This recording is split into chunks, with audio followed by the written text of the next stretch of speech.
Yeah, why do you always do this every time? Hey! I didn't ask your fucking opinion. Don't mind me. Oh, I made him laugh. No, I forgot.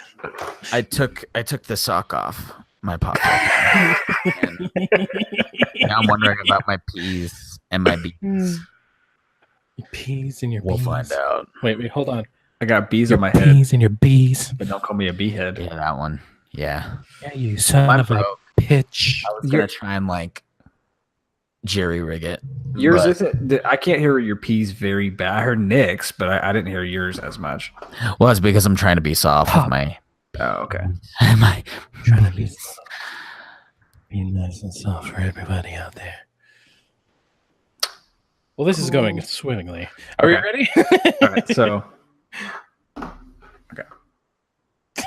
You're trying too hard. I am really trying to. Okay. All right. Recording in 5, 4, 3, 2, 1.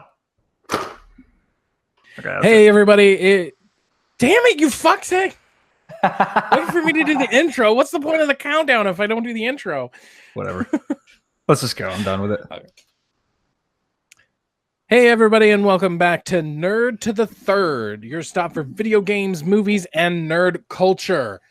Today, we're bringing you the Power of Three with your host, Nick, Nate, and the ever-rotating third chair, Daniel. See, he's seducing me with his eyes right now. I wanted people to think that maybe the camera was frozen. I'm Daniel. Okay. I'm Daniel. Are All you right, mocking Daniel. me? So, real quick, let everybody know where they can find you and everything. I'm Daniel of Excitement Incorporated. You can find us on Facebook and all the social medias, including Instagram. You can see Rich's Lego breakdowns over there. But most importantly, you can find us on all podcast streaming services and on YouTube, where we record all of our shows live from the Den of Bricks.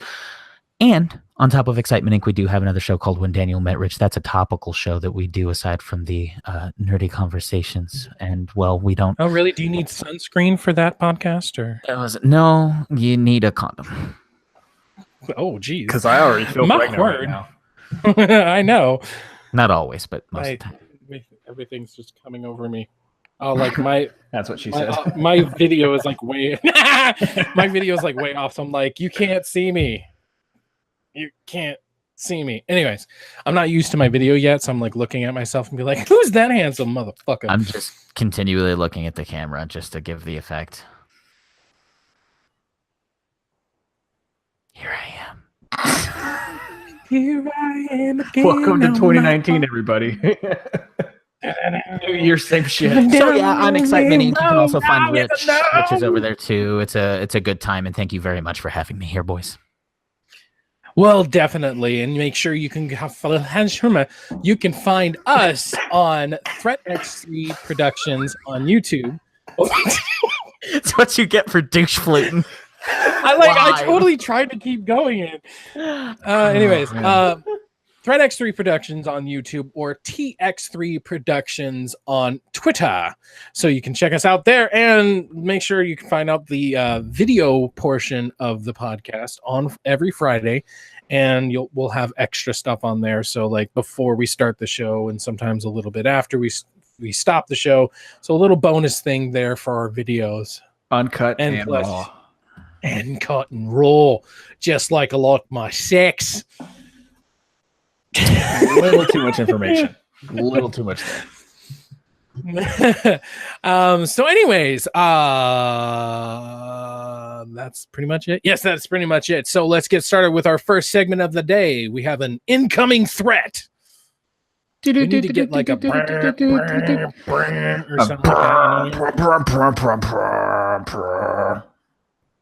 Does that work? Here's the itinerary. I found it. It was on. You Google. found it. Well, good then. All right.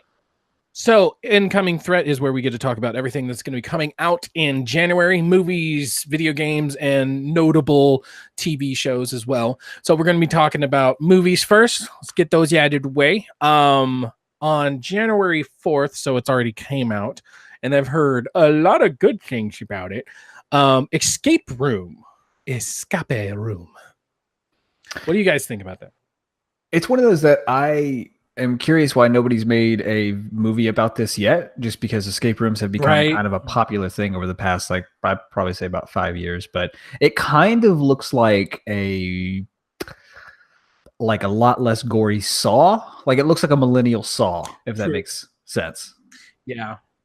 Much Well, more I mean, millennial, that's definitely one thing that a lot of people are pointing out, the fact that it is PG-13, and they're clearly trying to not only go on to the fad, but then also just make it as marketable as possible. I get Cabin in the Wood vibes from it. Mhm. Cabin Yep. in the Woods with the I could see that. move around. That'd be a nice surprise. I haven't heard that about it, but that would have been like a nice surprise. So I mean, like, what would you say your hype level is for watching this? I mean, I might see it tonight. We're kind of in the air if we're going to see this, or I think it's The Mule. It's that Clint Eastwood movie. So if we see it tonight, Just go see Spider-Man. Oh, I already did, dude. It's so I'll see it again. It's so fucking good. It's so good. See it again. Oh my god, it's so good. I'm going to turn on. I'm curious about Rotten Tomatoes right now because it looks like everyone's pretty much 50-50 about it. I've had the opportunity to see it. I've actually had the opportunity to see it twice. The first time, I at test screenings, just to clarify, I Spider-Man or Escape Room. Okay. And we just missed it the first time because we had actually seen Mortal Engines that Friday and then Aquaman that Monday with passes, and then we were just kind of burnt out on going to the theater over and over, and it was a thing where my wife did really want to see it, and I kind of saw it from afar, and I was like, oh, look, it's Mrs. Page from Daredevil. This might actually be interesting. And then we just yeah, that's right. I forgot she was in that. She's in Daredevil. Yeah. It was her, but being that most people like it, and I mean, I don't personally. I can be a critic. I try not to be, and I don't always take what people say for granted. There are some movies that I've watched without even seeing trailers for, including the Happy Time Murders and The Spy Who Dumped Me most recently, and I loved them, and they were both 50%, ratings on Rotten Tomatoes, which is the same with Escape Room. So that being said, and looking at the set pieces, I think I personally will be spending my money on going to see it. Nice. Then another one that came out was Replicas. This was or I guess that was January 4th. Now we have January 11th will be Replicas. This is Keanu Reeves, and spoilers, even though it's in the trailer, all his family dies, and so he replaces them with like robots. And so then I guess they become self-aware, and they're like, wait a second, something feels a bit oily, and it's not just my husband's hair.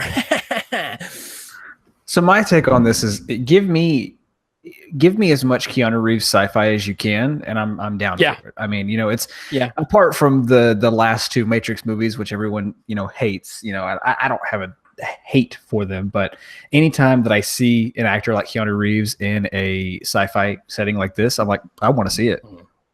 Yeah. It kind of gives me like a mix between Surrogates and I think it's season 2, episode 1 or 2 of Black Mirror vibes. Noise. Yeah. Here's the deal. I just want to see Keanu Reeves beat the absolute shit out of his fake family. Okay. I don't know how this is going to go, but Keanu Reeves. He just has to go all Neo on them, and she's like, you're not my real dad. Basically, I just want him to climb onto the SUV, and I just want to just pop through the windshield. All of them. Be like, nice. It's ironic that you're dying in a car again, but here we are, and this is what I get. So nice. Yeah, that's for sure. Another one, Upside with Kevin Hart and Bryan Cranston. I just saw a Facebook ad. Honestly, I don't. Oh yeah. Honestly, I don't like Kevin Hart that much because I just feel like he's the Melissa McCarthy of black guys, and I just don't get him. I don't get why he keeps getting movies and money. Is my point there? This to me, this looks really good. Actually, yeah, I have to. Everything about it looks, and I see what you're saying about that because there's been a lot of Kevin Hart movies that feel like they're kind of flooding the market. Like, like what Get Hard was funny, but it's one of those that I maybe could have gone without seeing it. Like, I'm not like, oh my God, I had to see it. But no, the upside, every trailer I see for it looks fantastic. I love Bryan Cranston. Yeah. I really like the back and forth that they're playing around with this. And like, I think the last trailer I saw was the one when he was escorting him in the supercar. And the cops took Kevin out of the car, and he thought he was abducting him. He was like, "I'm trying to get him to the hospital. He's having a seizure, or he's having a stroke." And Bryan Cranston's like, "Oh God!" And the cop walks up. He's like, "Sir," and he just goes, like starts convulsing. And it was just a bet between them. He was like, "I bet we can get him an escort." And it's just that looks like they're going to play off each other very well. Yeah. Definitely. Bryan Cranston is a national treasure. He is. Right? Very much is. And I mean, I'll watch that's anything almost, he's in. Yeah, that's almost like one of the main reasons I want to see it. And then just to see Kevin Hart in kind of a more human role, because I always feel like even if he is a human in the story, I just always feel like he's just this exaggerated human, and even like, what's the cop one he was in? They made two Ride Along. So even in like Ride Along, it's like there were some real good parts of it, but then there were just some parts it was just so over the top, just so out of there, which is another reason I compare him to Melissa McCarthy. But yeah, you're absolutely right. He floods the market with just a bunch of movies, and it's like there are some good ones, there are some gems, but it's like Hugh Jackman needs to do a Les Miserables before he can do a Wolverine Origins. Like not every movie can be of Wolverine Origins caliber. He needs a Les Miserables, he needs a Logan to like redeem himself. Whereas like Kevin Hart, it's like his Logans and his Les Miserables come few and far between. Mm-hmm. And he's completely okay with being mediocre. I feel like Jumanji, I don't think would be a Les Miserables, but I think it would be a kind of like halfway point because Jumanji A in comparison, yes. Jumanji A was very, I think, underrated for a lot of people. Into the Welcome to the Jungle, Welcome to the Jungle. But he was being Kevin Hart in the movie, but anytime him and The Rock are on screen together, it's magic. Like it's one of those. It's always fun. Oh, it's magic. So Netflix is coming out with a movie called The Last Laugh. This is Chevy Chase and I can't remember, Richard Dreyfuss, I want to say. I don't know. Two really old guys. I'm just kidding. Two old guys but actually, do old guy things. But it actually looks kind of cool because it's like his friends. He used to be an agent, and then he finds out that he used to be a comedian, but he gave up on it because of life and stuff. So he like gives him a second chance at being a comic, and it looks kind of cool. It doesn't look horrible like some of the stuff we get on Netflix. So I mean, that's a good thing, right? I have no idea what this is. No, I haven't heard of it. Well, you'll have to check out a trailer for it. On the plus side, it's on Netflix. Right, it's Netflix. It's we free, don't need them. Keep much. Going. I'm replacing everyone. Yeah, replacing everybody. Welcome our new back. Oh, I hope I didn't hear that. So here's the thing. Like I don't know anything about this either, but let's get Chevy Chase back, man. Let's have him doing some stuff. Yeah. He was great in Hot Tub Time Machine. That was, I think, such a meta Chevy Chase role, and it's one of those things. Like Netflix is starting to become. We've talked about Mountain like a bunch of different times, but you have Bird Box, of course, being such a hit right now. Right. So hopefully they'll just be continuously on the up climb, on the uptick. But you have movies like my personal favorite that came to Netflix recently was What Happened to Monday. That's one of my like favorite Netflix movies, just because it was so good. So they have the ability. Jake Johnson just had a movie. Have you seen it? Have you seen the Jake Johnson movie? Not. I think you would like it. Is it on Netflix? Yes. Win It All or All? Yeah, Win It All. It's got Look Jake it up Johnson on Netflix. Jake Johnson. It has who's like Jake Peralta's best bud, and he has the kid, and he's always like super sexual with Charles. It has the guy who plays Charles and Jake Johnson, and they're like brothers. They play really well off each other. Plus, even though there's some comedy in it, it's really nice to see Jake Johnson in a more kind of serious role. And then the same thing with the guy who plays Charles from Brooklyn Nine-Nine. See him in a more serious role, and it fits really natural. And I really like when actors can do that. But yeah, check it out. I want to say it's Win It All. It is. Yeah. So it was really good. But back to January. Probably the biggest of the month is going to be Glass. It comes out on the 18th. Yes. What's your hype level? What's your hype level? So hype. But here's the funny thing. I never saw Unbreakable. So when I saw Split, I hadn't seen Unbreakable before, and everyone was freaking. Here's the funny thing. I went to go see this at the movies, and I knew there was a Shyamalan twist at the end because it was Shyamalan. And we're sitting there watching it, and I go, "Oh my God!" And my wife goes, "What?" I'm like, "They're connecting this to The Sixth Sense." And my buddy Cody goes, "No, it's from Unbreakable." And I was like, "Oh, I haven't seen Unbreakable." Shit. Wonderful. But oh man, that's funny. I actually saw Unbreakable 3 months ago, and okay. Not that I didn't like it, but it was one of those that I feel like if I would have seen it when it came out, I would have liked it a lot more. Right, because when it gets hyped up to that, umpteenth degree, it is kind of hard to live up to that. But going into Glass and seeing a lot of the trailers they've had that show clips from like Unbreakable to kind of give like a mindset shot. I don't know what the context of it is in the movie, but I'm like, oh, I understand that. I get that. So it's making me a lot more like when this trailer came out, because I loved Split. Split was easily, what was that, 2017? Yeah, it was one of my favorite. Definitely one of the biggest surprises of the year. I still think James McAvoy should have gotten an Oscar for that movie because that was. I have to agree. Hell yeah. I mean, he played multiple roles when you think about it. His role in Split was multiple roles. He played 27 different people. And granted, we didn't see every single personality. He did. Right.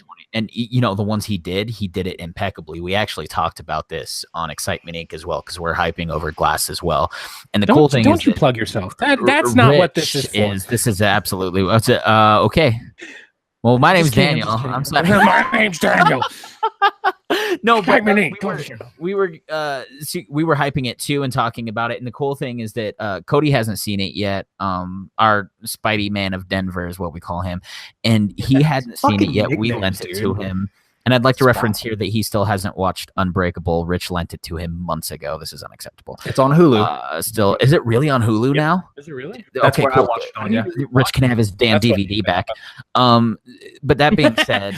We were watching it and it was okay for me to hype. I watched it so long ago. I watched it right when it came out and I must have been like 9, 10. When did Unbreakable come out? Right. 2003, I think. It was, so I was 12. It came out. Another layer of like these what made it so good is not knowing that it was like a superhero origin story. But like going into it and like knowing that that's what it is, like I can see why it makes it for so me much less. It was because it was very slow, like very slow. Is why I was kind of like I was like, well, but there are a lot of facets to it that I really enjoyed. Being that it wasn't just the fact that he was super strong. Like I love the scene whenever he's at the game and Mr. Glass is talking to him, and he was like, "Have you always been able to do that? Always been able to just like, see?" And then the fact that Mr. Glass went to go, and spoilers for a movie that came out in 2000, fuck me, right? When he's like going to chase after the guy to confirm what he said and then hurts himself. It was like I enjoyed that. I enjoyed that scene a lot. And then, the ending of it, I thought fell flat, but in the context of Split and Glass, I was like, okay, I can see that setting up, Right. Rich hooted and hollered, and he said he lost his shit when he watched Split because Unbreakable was one of his favorites. He does remember it very well because he wasn't a child when he watched it. Rich is almost twice my age, and he remembers hooting, and he said it was crazy for him. I got spoiled by an online thing that said this is how it connects to this, and I was like, oh, I don't care. And then I watched it, I was like, oh, okay, well, that's kind of cool. And I hadn't seen Split yet, but when it all came into context, I kind of thought, damn, this could really be a crazy thing. And then, of course, the movie is announced that it's Glass and everything's coming into play. And what a coup de grace from M. Night Shyamalan. I think the context of the movie, too, is very interesting. The fact that they're all in an insane asylum because they believe they're superheroes when they actually are. Right. Yeah, have you guys seen that theory as well? Sorry. What? Have you guys seen the fan theory that he actually bumps into young Kevin, at the game, that young boy in the red sweater who gets beat in Unbreakable? Oh, what? I'm gonna have to check that out. It's thought, and let's be honest, M. Night Shyamalan will do things like this, where no, there's actually a fan theory that he bumps into a kid, and some people with personality disorders can end up having those personalities come out if they are abused. And when he bumps into the lady who does hit her kid, it's thought to be that maybe that kid is Kevin. Wow, that's interesting. Right, that'd be really cool. That kind of reminds me of the Spider-Man theory that Tom Holland, that Peter Parker was the kid, and that was actually confirmed that in Iron Man 2, the kid that's wearing the Iron Man helmet that thinks that he shoots the thing that was actually Peter Parker. So that sounds very similar to that. Fun. I guess so, huh? M. Night did it first. Right. #first. And then the last two coming out on January 25th is Serenity with Anne Hathaway and Matthew McConaughey. And the kid who would be king. Serenity too, but whatever. Yeah, right. Are we just trying to squash it from existence now? Like, come on, Fox. Disney will revamp it. Right. And then the kid who would be king, which is pretty much the kid who would be king is the most confusing one, because with them doing live actions of all their properties pretty much. And then here is Disney. It's not like Netflix when they did Mowgli. This is Disney, and they're doing the kid who would be king instead of the live action version of the Sword and the Stone, even though it is Sword and the Stone, but now it's modernized. It's so confusing because it's like we're getting Aladdin, we're getting the Lion King, we've gotten Beauty and the Beast, we've gotten Cinderella, and yeah, it's just such a weird thing that we're getting the Sword and the Stone, but it's not it's #not my Sword and the Stone. So like it's just confusing. So the kid who would be king. Whenever I saw the trailer, and my wife actually had a good comment about it that I'm going to steal. If I was 12 again, this movie would be like, I would be all in, because this reminds me so much of Percy Jackson. Because I remember being... Good point, yeah. I don't think I was 12. I don't remember when Percy Jackson came out, but I remember being young and seeing that, and I'm like, oh, this was great. And then I especially remember the scene when they were at the camp, and old dude was playing Modern Warfare 2, and I lost my shit. And I was like, oh, this is so cool. Like, blah, blah, blah. They're playing stuff I play. I saw the trailer for this, and I was like, huh. Like, it gives me massive Percy Jackson vibes, but it also looks very quality as well. Like, it actually looks like it could be a fun flick. It's a good thing they're hopping on it, because Disney is actively working on their live action adaptation of The Sword and the Stone. That's earlier. What was it? A damn near a year ago? Because obviously they're remaking everything, right? With Dumbo, Jungle Book, The Lion King. Dumbo, that was the other one. And it's coming out, and they were talking. I guess there's a script that already exists that was reported a year ago, and obviously these scripts get written far ahead sometimes of when they actually even begin filming. And then they were talking about locking in a director, but I don't think anything got confirmed past the rumors, and that was the last I heard of it. It was damn near a year ago. So it's funny that they're doing that ahead of time, and it's probably smart of them to have the kid who would be king because of Mowgli on Netflix via the Jungle Book by Disney, man, a little oversaturation in my opinion. Yeah, so I don't the story that plays out in the trailer for The Kid Who Would Be King is very much like it shows, oh, hey, you know, I'm this thing, I met Merlin, and then like him going to talk to his friends, be like, hey, look, you guys bully me, but we have to save the world. Like all of us have to basically become a night school at school and like train. Right. So I wonder. Oh, he makes friends with his bullies? Yeah. I just fantasized taking a sword to school and beating up my bullies. Sorry, go ahead. So I wonder what the timeline of that is, because I wonder if there's a portion of the movie where everyone's like, you're just crazy. Like, you think you're King Arthur? Like, what? And then like something happens. So I think that could be a more adult version of of that happening, kind of like the Thor storyline in the Ultimate Comics, where Thor in the comics, he's you know, Thor, but to everyone else, he's like, he's just this drunk homeless person who thinks he's a god, but he actually is. So I think maybe, and I haven't seen the movie, so maybe I'll end up liking it. But I think I personally would like that, like a longevity in the movie of this kid's crazy. He thinks he's King Arthur. Like, why would we follow you? But I don't know. We'll see. It looks fun. It's not one of those that I mean, 2019 is going to be the year of movies for me, because I'm going to see. I feel like I'm going to see more movies and play games this year. But this is one of those that I'm like, rate. I'll see it, but it's not one of my top picks. You know what I'm saying? Yeah, it's definitely either a rent it or I'll go on like a Dollar Tuesday, because we have a cheap theater that does like a Dollar Tuesday.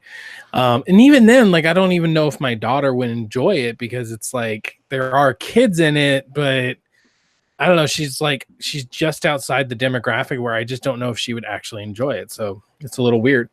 So moving on to. I'm sorry, before you move on, I'm really excited for the alternate ending of that movie on the DVD. Inevitably, when they give him a Ritalin, tell him to calm down, and then the extended cut, the Zack Snyder cut. Right? It's true. So moving on to the video games, we have coming out on the 11th, we have Tales of Vesperia and Mario Luigi Bowser's Inside Story. Is that a 3DS game? It is. It is a 3DS game. In fact, like, I can't remember what direct it was, but there was a direct where it's like, oh, that looks like a really cool game, 3DS. Damn it. Oh, that looks like a neat game, 3DS. Damn it. Yeah, no, same thing. I mean, Luigi's Mansion should be on Switch as well. You know, I mean, they need to bring us Luigi's Mansion. What is it? Dark Moon was a sequel. Give us that, please. Right. Please. Yeah. And Tales of Vesperia, I don't personally... I've never played a Tales game, but I know it has a huge following, so it's like, you know, good for them. Then we got Onimusha HD and The Walking Dead, the final season, episode 3. Onimusha, I thought they were doing the trilogy, but apparently they're just redoing the first one in HD, which is kind of like when you have Spyro and you have Wipeout and you have Crash Bandicoot, and they all did their trilogies, and here you are, you're like, here, have one. I'm like, fuck you. How dare they? I'm not a big Onimusha guy. I was so right that you just called speechless. Yeah, I'm not an Onimusha guy, so this is there's a lot of games that the only one that I'm kind of whatever about is the one that's at the end of this list, but all the ones that are on here so far, I'm just like, okay, cool. Like, you know, I'm not gonna. I've got games I didn't play in 2018, like Red Dead and other stuff like that I can get through. So I am interested about The Walking Dead, just because now they're going over to Skybound. From the sounds of it, they're really just helping them put it out. So I don't think there's going to be that much different. But I'm still kind of interested to see exactly what happens. Are people going to suddenly give a shit now, or is it just going to be just like before, but now it's under a different, you know, flag, basically? You know, I'll care personally. Okay. I mean, I care about the story more than anything. You grew up with her. Yeah, pretty much. Except not at all. I was an adult when it came out. But you were an adult. But I mean, you know, it's about kind of the story coming to completion. I did buy season 3. I didn't touch a lot of them for a while. A big thing for me is with all the Telltale games is here's a deal. Those guys going under. And the engine, come on, guys! Like that game engine did not improve once over all the years. Losing, it's all about the story and doing things. So, I'm glad that they get to finish the story that they wanted to tell, because they were planning on a final season, no matter what. And the fact that it's going to start with what was so important, what was the game of the year for so many people when it did originally come out, for the sake of the fact that you weren't getting story like that anywhere else, is really important. So, for that reason, and for out of respect, let them finish telling their story. I'm really glad that Skybound picked it up. I'm really glad that they're going to get to finish telling their story, but do not continue unless you're going to make a new game engine. I hope that, for the sake of finishing the story for the artists who want to tell it and the writers who want to tell it, they should finish it. Stop. Unless you're going to get a new engine and Skybound basically is the new Telltale, stop. Well, see, I agree, and I think that, and I could be totally interjecting something that's not there, but Skybound, them picking it back up and getting, do you know if they've officially hired like ex Telltale people to Skybound, or are they just housing them? They have their own, and this was actually mentioned in the kind of funny game showcase where they had the crew. It's not a book either, but read a book. What book is it? I'm going to the library. I'm gonna come back. No, they actually have a crew that's called, I think it was Still Not Bitten. Yeah. Oh yeah, that's right. Yeah. And they put that together, and it's a small team of Telltale specifically to finish it. And then I assume that they would make some kind of business decisions as Skybound to see what they want to do after that. Now, really quick, just out of curiosity, was The Wolf Among Us? Does anyone know if that was a Skybound comic first? No, it was not. It was not. Not mean to hijack from you. I apologize. No, you're fine. But what I was going to get at is if Skybound, like you said, is going to become the new Telltale. Let's say they do make a new engine. What if their first project? What if their first game that they come out with is going to be a Telltale style game of Invincible? Oh yes, please. That would be, shut up and take my money. Fucking incredible. That would be incredible. I hope that's what they do, because and that's what I like about Skybound is and Robert Kirkman's stories is it's not just The Walking Dead.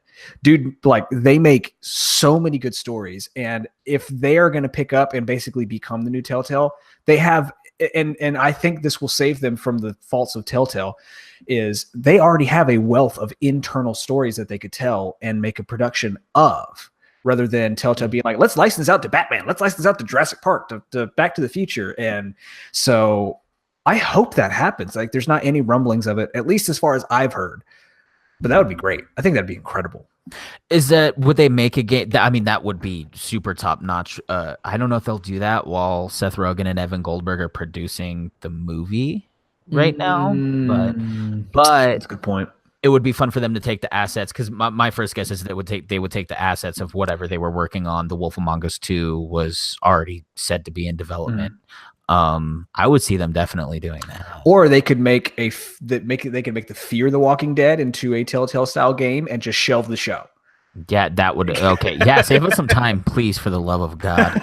Oh my gosh, I can't even. I fell off a long time ago for the show, personally, but that's not what we're talking about.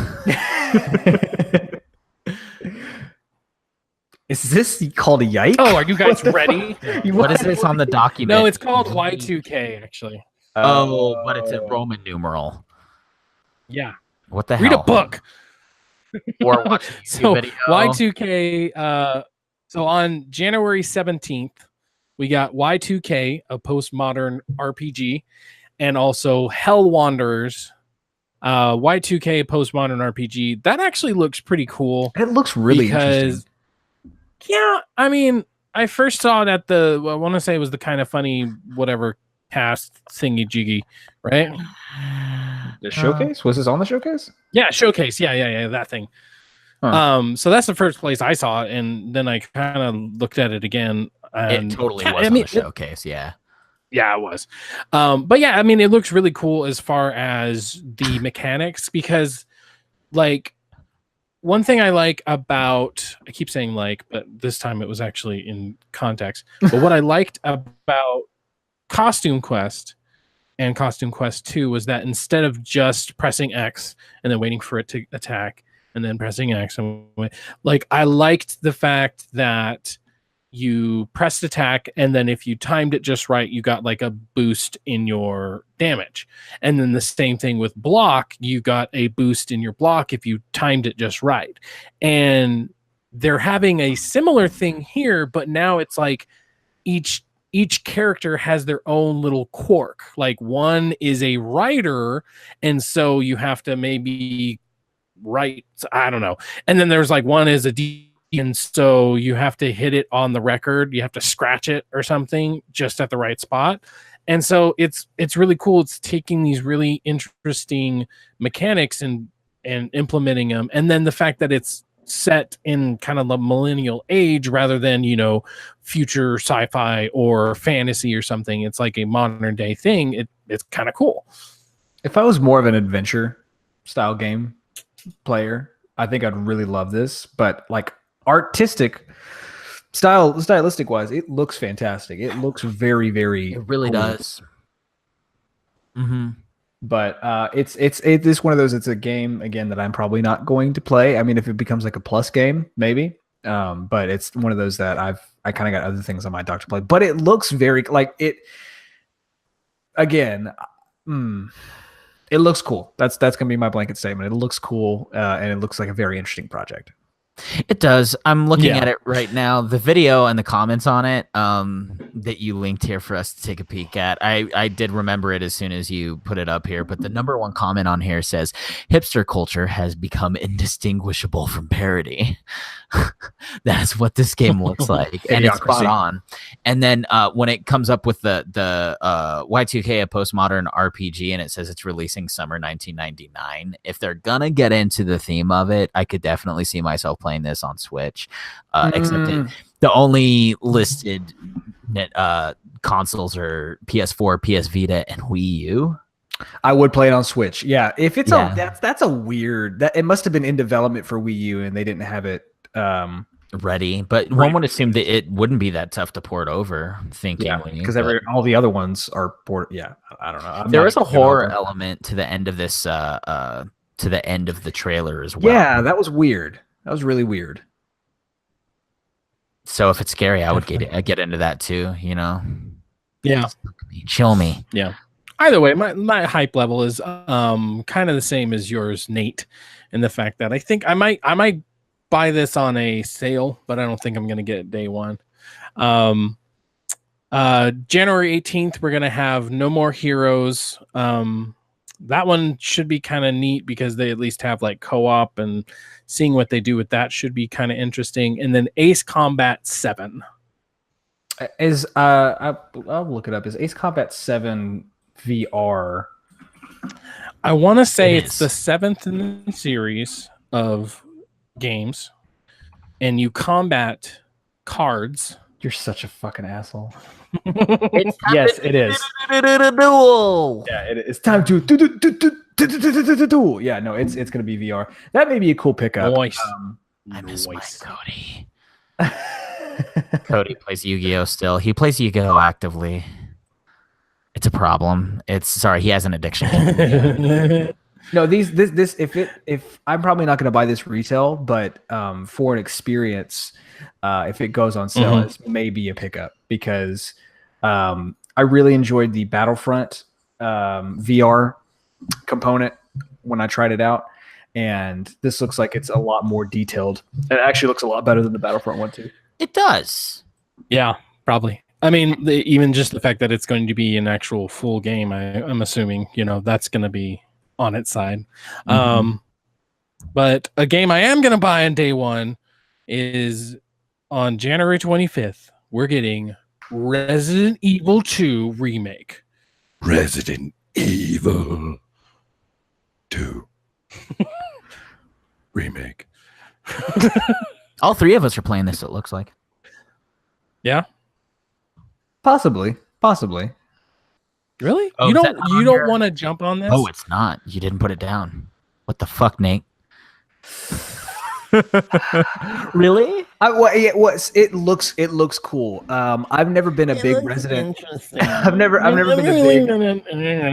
Yeah, I feel like right now in a fucking flannel. Anyway, no, it definitely looks cool. But here's the thing: I didn't grow up playing Resident Evil. That's just a game genre that I didn't play. The first one I actually put my hands on was 4 on someone's GameCube years ago. Okay. And then the one that I actually played with a friend was 5. And I was like, oh, this is fun. Now I went to go back and play the first Resident Evil remake. And I'm really legit. Well, first off, when I played it the way you're not supposed to. I played it like a zombie game. I played a day and died immediately. And so, like, I guess just that one seemed very dated, even though it was remade, and so it kind of didn't really get its hooks in me. But the trailer that came out that had I think it was Resident Evil fans, bear with me. The one in the hallway, was that a trailer for 2? Hi, sweet. I didn't hear the question. What the cinematic trailer that was them in the hallway, like being complete badasses? Was that a trailer for 2, or was that for? That was probably for a movie. I've been staying away from the Resident Evil 2 trailers myself, for the same reason that I stayed away from trailers for movies, just because it ruins some of the better aspects of these shows if you go on and you are watching the aspects of it. So for that reason, I have not seen even a second of Resident Evil 2 gameplay. For that reason, I'm willing to bet. Oh. I'm willing to bet because I want to go on. I want to experience it like completely fresh. No, not me. I understand that. But oh my god, pictures. That was enough for me. I've tried to see minimal. I haven't seen zero like you, but I've tried to see minimal. But what I have seen is just like I've seen like little docuseries, like 7 ways that it's going to be different. And so I'm like, oh my God, thank God. And so they're really, from what I've seen, they're really keeping the spirit of the game alive as far as, when you go into the police station, things are going to look familiar, but they're not going to be so familiar that you can find everything in 2 seconds and beat the game in, an hour or something like that. Right. And the dimensions of that room aren't going to be the same either, because as opposed to walking around in the 3rd-person camera, and where Nate was going with this, I think, is that, and where I totally understand where he's coming from with the original Resident Evil, such a survival. It was called survival horror. And while Resident Evil 4 will have elements of that, Resident Evil 5 took off with it. Now, keep in mind, I felt like Resident Evil 5 still felt like a Resident Evil game. Resident Evil 6 felt like they could slap a new name on it and people would think it was a random zombie game because it was so unlike any kind of Resident Evil, and was obviously a shit show. We all know that.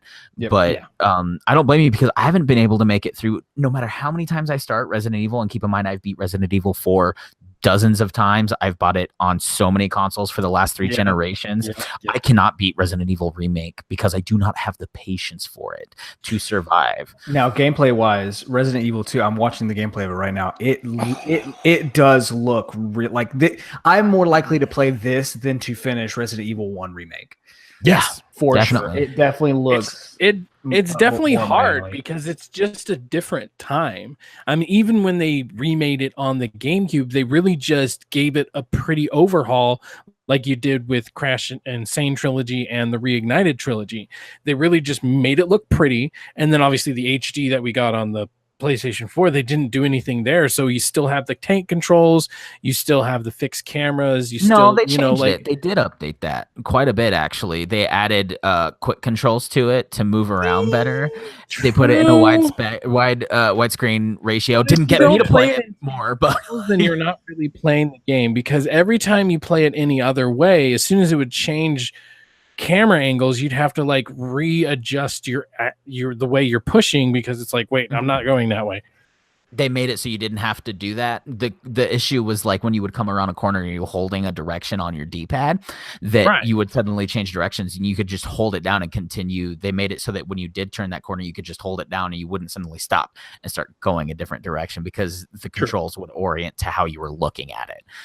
They made it so it stayed the same no matter what, which is like, they try to do these things to help it age. And it's like, guys, at the end of the day, these were some shitty ass controls.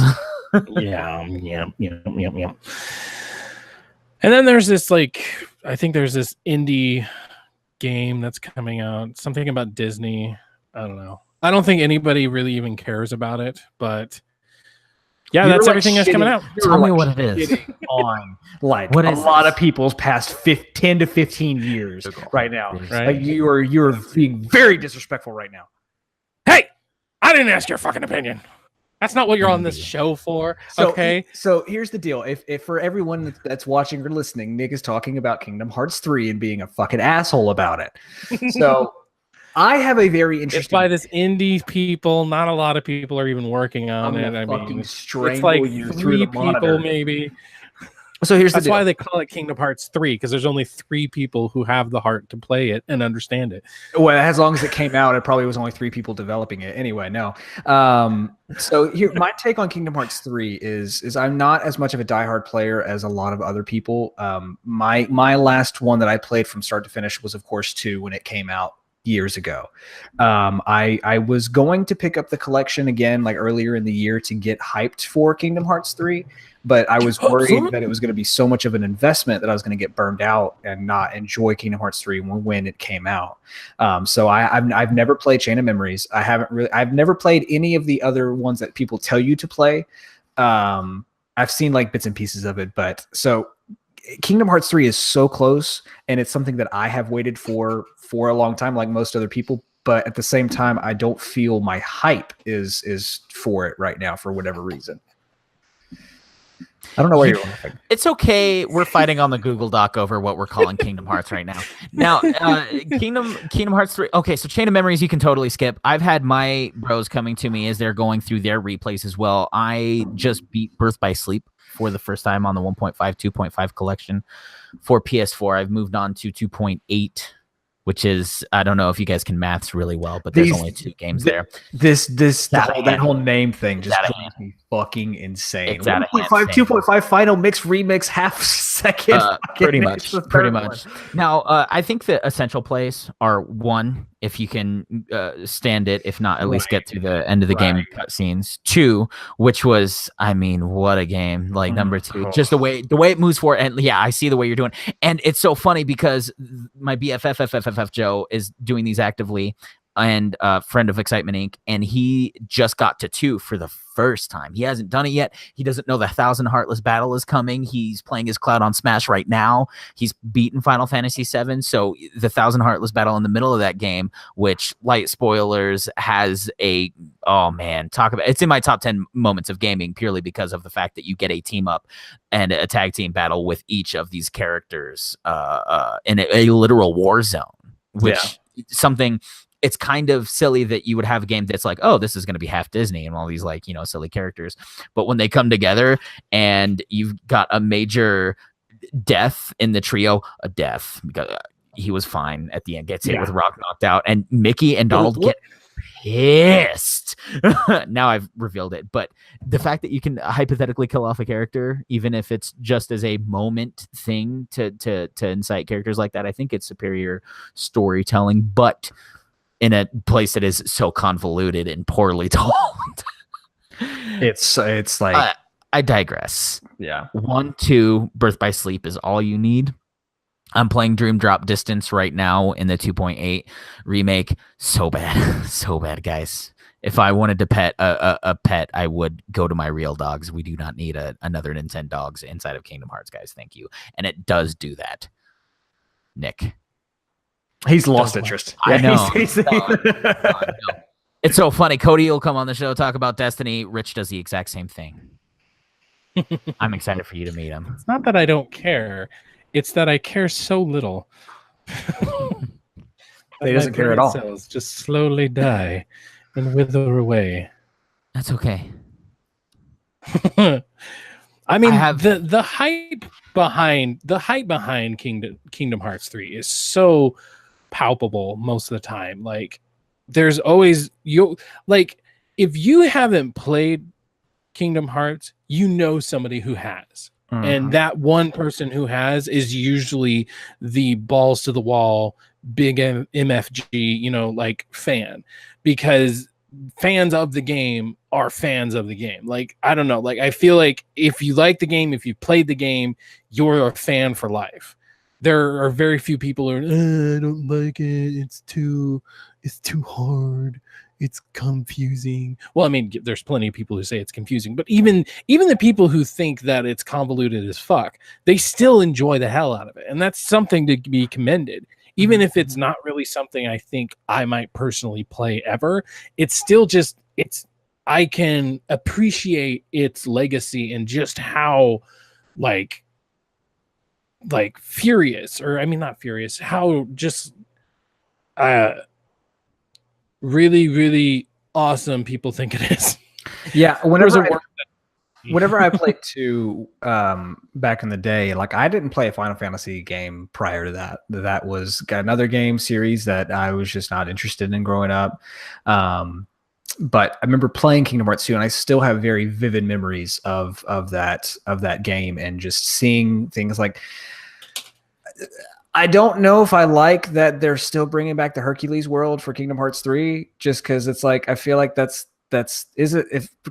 me if I'm wrong, that they still keep going back to that. Like that's always a world in the series. Isn't it because it has the arena? I think so.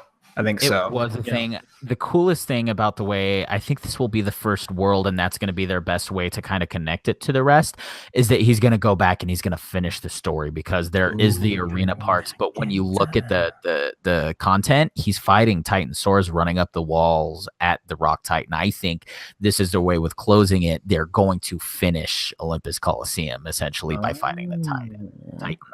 So. But yeah, the worlds that I've seen in 3, like the Toy Story is one of my all-time favorite Pixar movies. Definitely. Like, period. I mean, well, Incredibles, I have whole, like, really, really up there, but Toy Story for sure is at the very top. And so at E3, when we saw the gameplay of that, I'm like, this looks fucking incredible. And then as far as tech-wise, seeing the Pirates world, or at least seeing Jack Sparrow, I was oh my God, there's a reason this game probably has been waiting to come out for 10 or 15 years. Like it definitely, I don't think there's going to be a comparison between it and Last Guardian, because I know they both have similar tells as far as development wise. So this, like, I'm excited for it. Will I pick it up at launch? It just depends. It depends on where I am, or if I'm excited enough to buy it at launch. But it's one that I definitely want to play. I'm going to have to watch one of those damn like 30-minute videos about the story just to build up to get ready for I'm it. Like, it's like I was a kid whenever I played 2, and so I'm like, like story wise, I'm like, I remember, you didn't play a Sora at first, and then and then I remember the worlds, but that's about it. Yep, 100%. I have both Resident Evil 2 and Kingdom Hearts 3 pre-ordered, and I took the week off from my day job to play both of those games and cover them. Well, not everybody can do that, so. God, I wish I could, especially for Resident Evil. That would be the main one I'd want to do it for. But yeah, that's all we have for video games coming out in January. Then TV, I really only had 2 that I wanted to highlight. Friends from College season 2 comes out on the 11th, and then The Punisher comes out on January 18th. Now, something real quick that we can talk about, because there was a little bit of controversy behind The Punisher season 2. What do you guys think about the fact that we have a alt-right, I want to say Christian, as the antagonist of the season? What? Here we go. Hello? Up. Oh, I found the article. There it is. Can you hear me? Oh, okay. Yes. Sorry. You guys were both quiet for a really long time, so I was just like, I was waiting for someone else to answer. Maybe I should just freak you out. For those of you not watching the video, this is how I'm going to freak out Nick.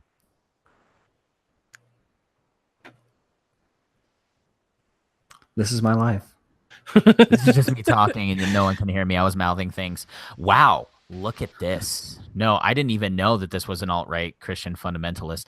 And I did watch season 1. Is it the bad guy that's No. Are you talking about, is it a new guy? Yeah, it's a new guy. Yeah, no, it's not. The other one was corporation, CIA, dirty cops or whatever. So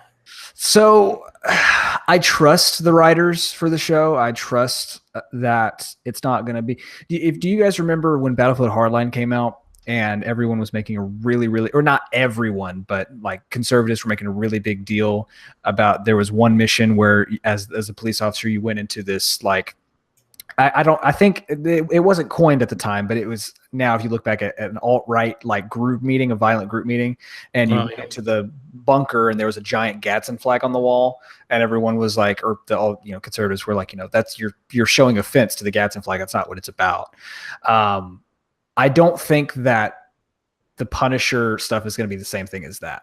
That seemed very ham-fisted to me. And it could have just been like a style choice of, let's put up the Gadsden flag. But I think that the whole alt-right conversation is very topical. The problem with it, of course, is that the lines are very blurred on what is and what isn't, because you have a lot of people wanting to, label people like Ben Shapiro's a big one. He's like, oh, he's alt-right. And Colin Moriarty too. Everyone's like, he's alt-right. And it's like, you kind of define what exactly it is. Like there may be a capacity of them in that aspect, but from my understanding for what I think of alt-right is like where was it at? The march that happened last year, 2017, not white supremacist, but not white supremacist meeting. That's bugging the crap out of me. Torches and shit. That's what I consider. And then like, that kind of shit. So yeah, definitely. And I don't know if this will be any different because, the whole thing with Westboro Baptist Church in the media, there's been a lot of stuff like that. Like there was an episode of the show called 911, if any of you watch it, where they were called to this funeral because there were these Westboro Baptist Church people, like doing the whole, like, you went to war, you like Satan and, gays and all that kind of thing. And so I think it's topical. So, and I think the Punisher can do very interesting things with it. I'm not worried about it in the slightest. Like I don't get my panties up in a wad over things very much. And when I do, I feel like I have a reason to be. So sure. Alt-right is a very poor definition, very poorly defined in terms of the way of who is inside of that. And, obviously Colin Moriarty's character was assassinated for his relation to that idea, and the unfortunate fact that white supremacists have latched onto it, that they identify with it because of the similarities. But unfortunately, there are shades of gray where there are, and again, Netflix is essentially in the same league as Disney now, right? In terms of their power and the way they have ways to make decisions, even though they might be canceling Marvel shows. And whatever that is listed as, they make smart decisions.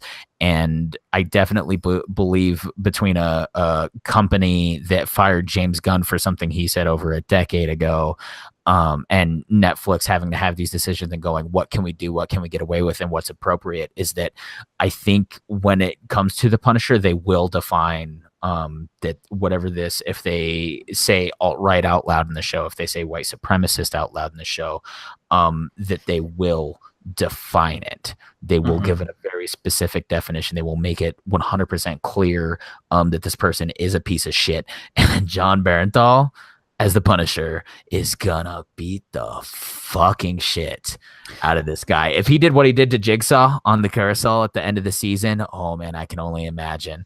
And that's why I say I trust the show, because I can very much see them using John Bernthal's Punisher as a conduit of him being like, because of course the Punisher is very extreme in his practices and what he does and what is considered his heroism. So I can very much see Netflix, or see, in the series, them being like someone who is very extreme, seeing this other person being like, no, you are a fucking piece of shit, and like bringing him down for what terror he's trying to ensue. So I feel like in the show, that's what they'll do, is use John Bernthal's character as the like voice for the people who are watching it to be like, no, what do you like? Not obviously like literally be like, dude, what are you doing? I imagine him, like you said, beating the shit out of him. But that when I say I trust them, that's what I mean, is I think they're going to do. I don't think they're going to be like, oh, look at this ham-fisted. Look at this alt-right white supremacist. Like, I don't think they're going to be ham-fisted about it at all. I mean, that's what you can hope. You can hope that they make clear definitions, but I mean, what was it recently? Something, Netflix had the description of Infinity War, and they described Thanos as a sociopath, and people freak the hell out. Now, I'm not saying that I agree with the people who freaked out, but I'm just saying that opening it up to that sort of audience where they're willing to freak out over something as small as calling Thanos a sociopath. I mean, now here you have something that's very politically, maybe charged. Not motivated, but charged. Thank you. That's a good way to put it. Very politically charged, and like they just better have a good reason for it. They better explain everything in the most, and I mean, I don't know how you go through this and still keep your, middle of the road but leaning to the right people, because those people who still believe in, Republican views, but maybe they're just not as extreme as those people, but you still cast those people in a certain light.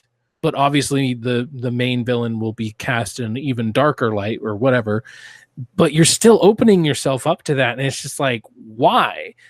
I mean, if it's going to follow all the other Netflix originals and get canceled anyways, why do you have to feel like you have to go out in this bang?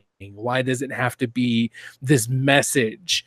All the people who, got beaten up at Charlottesville. That's the one, Charlottesville. Yep, there you go. All the people who got beat up at Charlottesville, like this story is for them. The girl who died there, this story is for her, and but why? It's like there's a good chance you're already going to get canceled anyways. It's like, why does it have to be like, I felt like the CIA was a good enemy, because it's like that's a pretty new, I mean, I don't want to say pretty neutral. That's pretty textbook Punisher story of exactly guy who fought for this government and was willing to give his life for the country that he loved. His government turned on him. I mean, that's like textbook. That is textbok Frank Castle right there. And so then taking it to a place where it's like now he's going up against this right-wing nationalist. It just, to me, it's, how do you not make it hypocritical? Because here we have this guy who uses guns and carries out his own justice, going up against somebody who might sort of do the same thing, but now it's like, I believe in the Lord, and the Lord doth tell me that you will die. How do you make that and not make it super hypocritical for Frank Castle to be the one ensuing this justice? Well, it's the shades of gray, right? Because the only people that are going now, I understand what your statement is, that how do we do this without giving a platform for these gun control folks to not go nuts on, when we have a guy who has a gun in each sleeve, in each pant leg. He's like, he opens his mouth. He's like, spoiler alert. Pew, pew, pew. Yeah, exactly. He pulls out, he calls that the nuke, the BFD. Now, but it gives that kind of platform where it's just like, I feel like so many people are right in the middle of that spectrum more than the left or the right. And the most people that do say something out loud probably are also in the middle, but they just like to complain, right? They just like to say things for the same reason that people go on Netflix. Oh, we're calling Thanos a sociopath. Okay, we'll call him a ball chin grimace. Then what do you want from us? See, I didn't like that. I didn't like that just from a just for the movie, like the whole him calling him a sociopath, I think takes away from the complexity of his character in the movie, and so that's the only thing but I'm not going to be vocal about it because I don't give a shit. People are starving in third world countries. Yeah, it is a summary. It's just a little blip of what the movie is about. I'm not going to tweet and write about it. But now I did think that was kind of like, I didn't like it for the reason that I just said, but it's not because of any other, and for this conversation, because we've gotten into it, I guess, like I'm a good example of this. I grew up conservative. That's, I followed my dad's beliefs, and they were always very like factual. Like it wasn't like, oh yeah, we're conservative, it's a bad word. It was like, no, it's everything. I had reason, like all the stuff that we would talk about like made sense to me, was very reasonable to me. But as I became an adult, I started leaning myself more towards the middle. Like I have conservative beliefs, but I also have very liberal beliefs. But again, I'm a very common sense person. I know that's a bad word nowadays, but I am a common sense person. I'm not going to riot about something that is nonsensical that I don't need to complain about. That's just not who I'm going to be. So like, very smart. Exactly. So I guess I guess, and most people are like that, but you do have that vocal minority that makes it worse for everyone. And this conversation we've heard for years now, especially the Trump administration. But it's one of those that we'll just have to see what this is like. We'll see how they handle it. And it's one of those things that it's canceled. I think I think the whole reason why they're canceling that is because they're going to pick those back up on the Disney service. Like, I don't think they canceled them because they were bad at all. Well, I mean, Jessica Jones season 2, I heard wasn't. That is extremely arguable. But if they go too dark, here's my worry. Here's my main worry. The last thing I'll say about it is that there are so many ways that they can fuck it up, but there's such a small window, like just such a itty bitty small window that they could tell this story and not make every gun-toting red-blooded American absolutely pissed. I feel like there's such a tiny window. Or anybody who's a Christian, for that matter. I'm a Christian. I believe in God, and I believe in XYZ.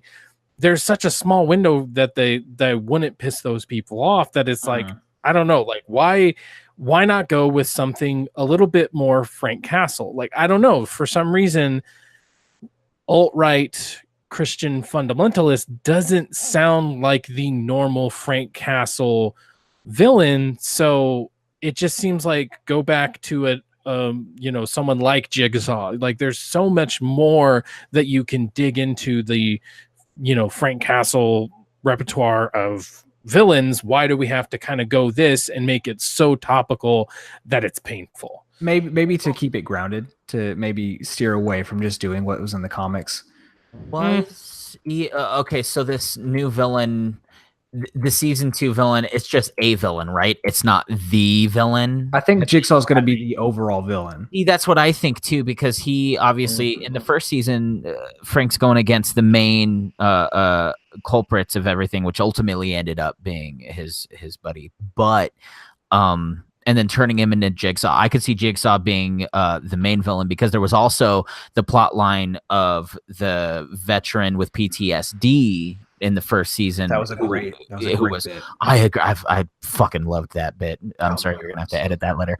But I loved it, that extra sidetrack of that veteran with the PTSD who became a terrorist because of his radical views. You know what I mean? Who's to say that this alt-right guy isn't, I think, and that's another thing, if they do handle it right, maybe they aren't going to focus on it. It's just going to be just a nice little halfway season beatdown of some white supremacists.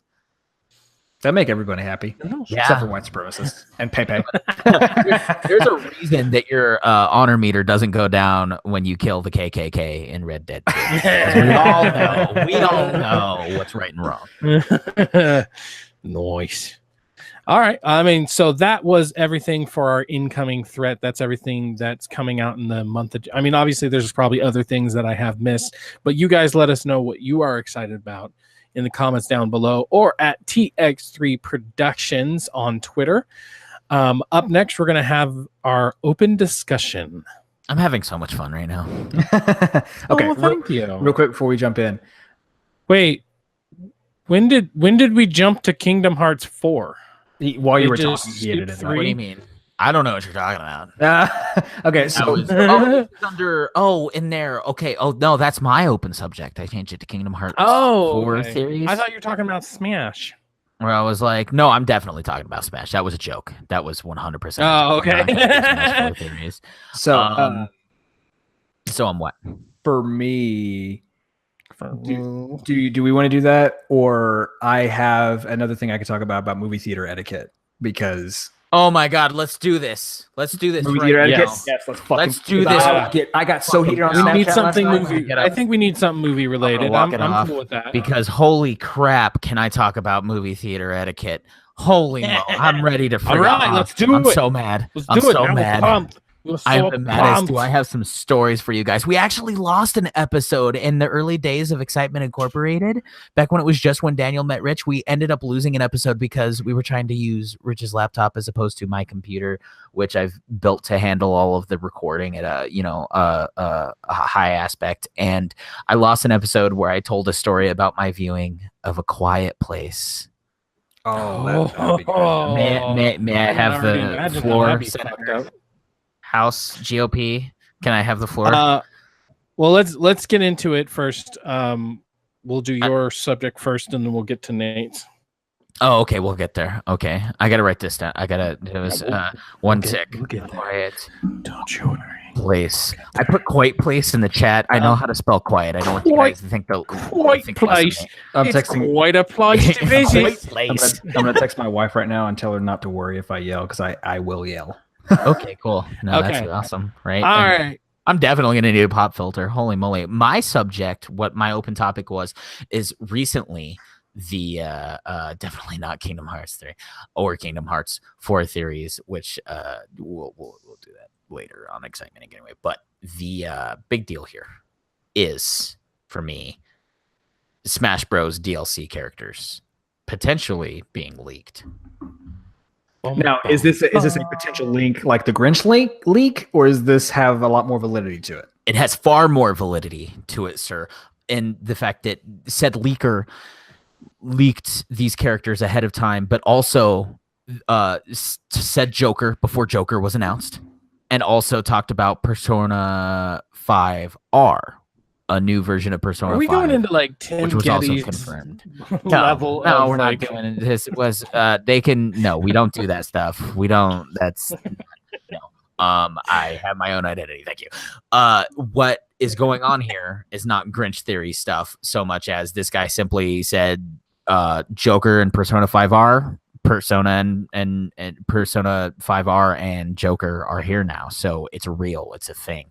That being said, the rest of the characters that were apparently part of this roster leak are Heihachi from Tekken, Noise. D from Minecraft. Steve Said no one ever. Rayman from Rayman. Okay, that Noise. Erdrick from Dragon Quest 11. I still want Master Chief. Where's this? Okay, sorry, I'm reading the article. In addition to that, are Ryu Hayabusa from the Ninja Gaiden series. Ooh, that'd be good. That's It's the guy in getting the out of black, hand. right? The main ninja, right? Yep, the main ninja from Ninja Gaiden, and very last to line up with the release of Doom Eternal, Doom Guy.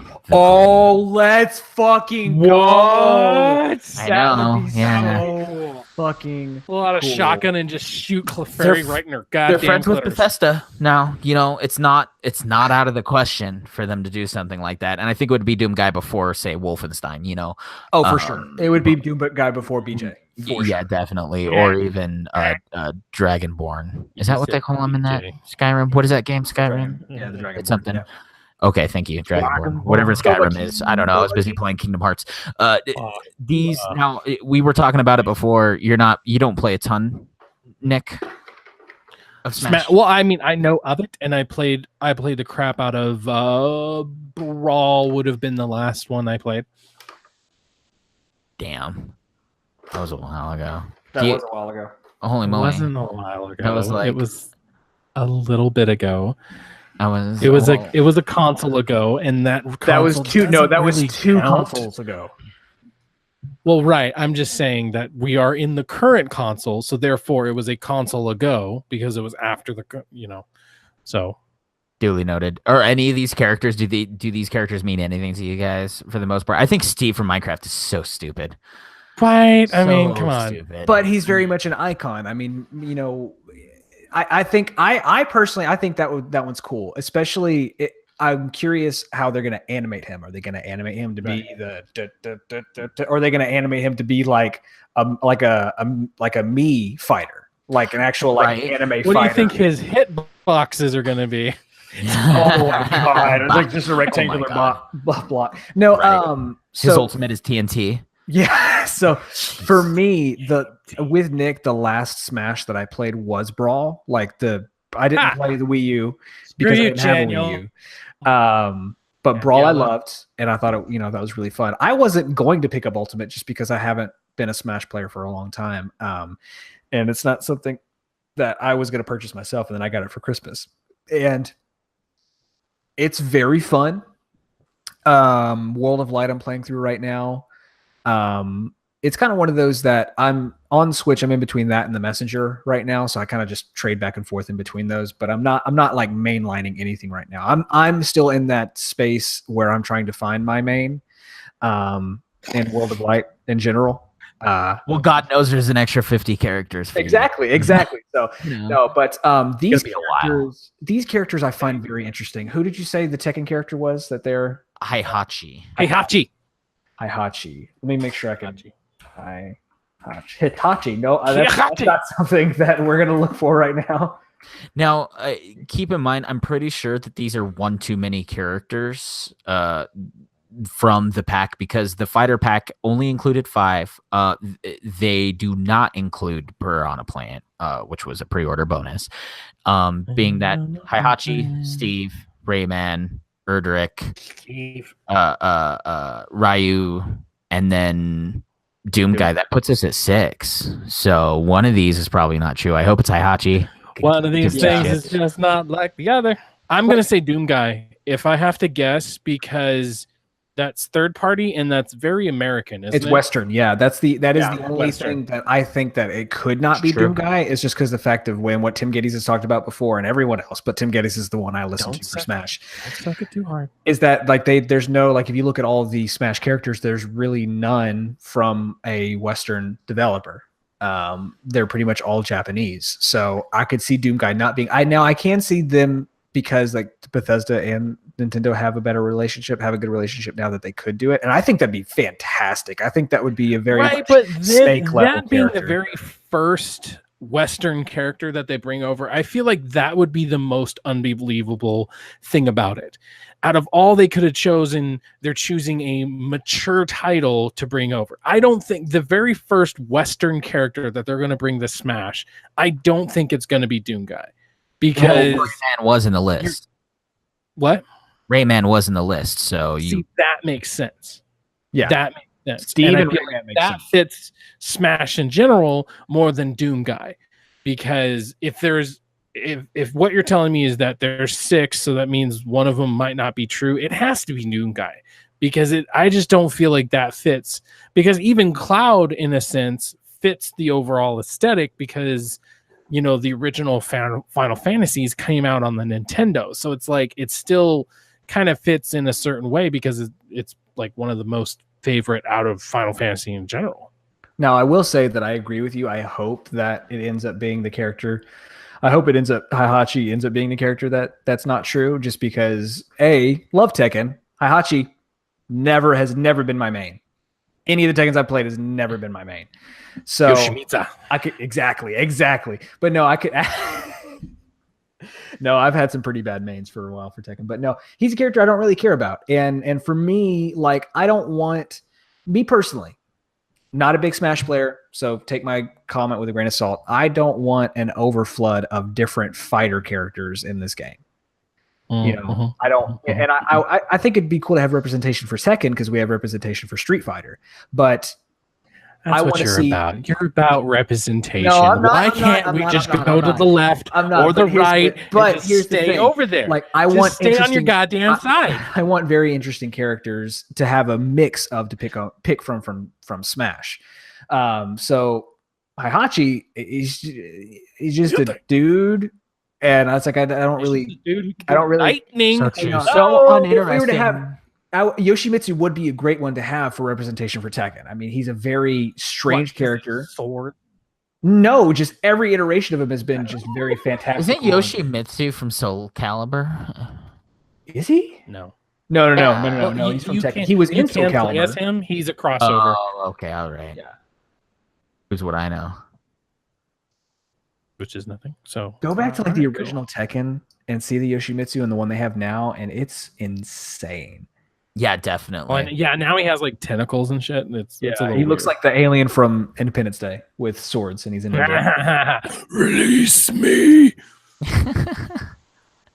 But no, you would personally, and you guys are totally on a roll here. I would also far prefer. I'm pretty sure people have been asking for Banjo-Kazooie for much longer. Oh yeah, Steve yeah. For Minecraft. Yeah, for sure. I think Steve for Minecraft. I think Steve personally, I like Steve better as a character because I don't have a connection with Banjo-Kazooie. Okay. And I remember not having a childhood because you never played Banjo. Yeah, no. I played Gex. I feel like I can categorize for that. No, okay. But there you go. I remember when I first built my PC and was playing Skyrim and was downloading all the mods. I remember the joy that I had. I've completely forgotten I downloaded the Minecraft mod. And so in the mod, you could have Steve as a companion. And so I got out of the entry part of the game, like, after Alduin had wrecked everything, and I went out to the wilderness. I ran across Steve just randomly, just sitting there smithing. And I remember the joy that I felt for seeing that character. I was like, oh, this is really fun. This is really cool and interesting. So I actually like Steve. I hope that one is true. But as far as Western characters, I definitely think we would see Banjo before we would see Doom Guy. That too, as well, yeah. But also, they make these decisions, and I think they're based on, marketing, plain and simple. Yeah. Because you look at Doom Guy, they would do it right next to Doom Eternal, which is also coming out on Switch. True. Microsoft now owns Minecraft. If Nintendo's talking to Microsoft and they're like, who can we have? They're going, well, we have I guess you can millions and millions and millions of children who are playing Minecraft right now. And if we put their Minecraft person in Smash, how many copies of Smash are we going to sell? The answer is all of them. Everyone. Millions. You kids want to play Minecraft? Well, we're going to put Minecraft in Smash. There we go. Now you're going to play it. It would happen. Yeah. Yeah. That's all I have to say on the matter. I wanted to bring That's all I have to say. And yeah, I mean, rumors are rumors. There's really not, and as real as the Grinch leak seemed, it sucks to be stung by the fact that it's not coming. Real. Mm-hmm. Seemed. Fake news. Fake news. Wrong. Quiet Place. That Eric Baldwin, he does the best Donald Trump. So, yeah, he does. Yeah, that's true. Okay. Quiet Place. So, Quiet Place. Now we'll get into my topic. And your my topic, fun one. Yes, it is my topic. Jangleberg. So, audio listeners, anyone listening to headphones, I'm going to do my best not to yell in your ear. But I'm just letting you know I'm going to get mad, okay? I'm going to give you a little bit of pretense. So what I want to talk about is movie theater etiquette. That's what I want to talk about. So for context, I love Alamo Drafthouse for a lot of different reasons. One of them, it's probably one of the best movie theaters I've been to. Food's fantastic. Experience is fantastic. But they also have a policy where if Nick, I swear to God, if you do this right now, I'm going to get so bad. So they have a policy where if you're on your phone or you're talking, you have 2 strikes. On the second strike, you get kicked out without a refund. So they really, really encourage. Any Alamo Drafthouse I've gone to has been dead silent, unless it's like a big movie event, like going to see like The Force Awakens. I didn't do this, but something along the lines of seeing Endgame or a massive event. You'll have people cheering, but it's always silent. No one's on their phone, and it's great. Now, I'm not like my mother-in-law. My mother-in-law will flat out yell at you in the movie if you're on your phone. Like she will, like there was one time we were watching Star Wars and there was someone on the phone. She was like, "Can you put that shit away, please?" And like not in a quiet tone. And I appreciate that about her. So the reason why I wanted to bring this up is because last weekend, my wife and I went to go see Spider-Verse. Now, on top of not having a great experience because the movie theater we went to what's called a studio movie grill. And it's basically like I don't want to say poor man's. It's really anyway. It's basically a knockoff Alamo. It's the same concept, but discount Alamo.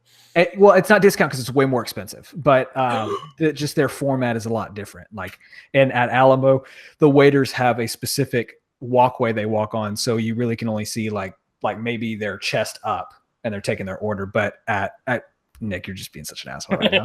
But at Studio Movie Grill, there's nothing like that, so they're just in front of you when they're taking your order. So anyway, a lot of clattering going on, plates, people eating. I was like, okay, that's kind of annoying. This motherfucker to the left of me. That motherfucker. He wasn't on his phone. And he only made a couple comments, but it was kind of one of those, I was like, oh, that's not real kind of thing. But it was very silent. That didn't bug me. What bugged me is, I guess he had his phone in his jacket or something. I don't know. His phone was not in his pocket.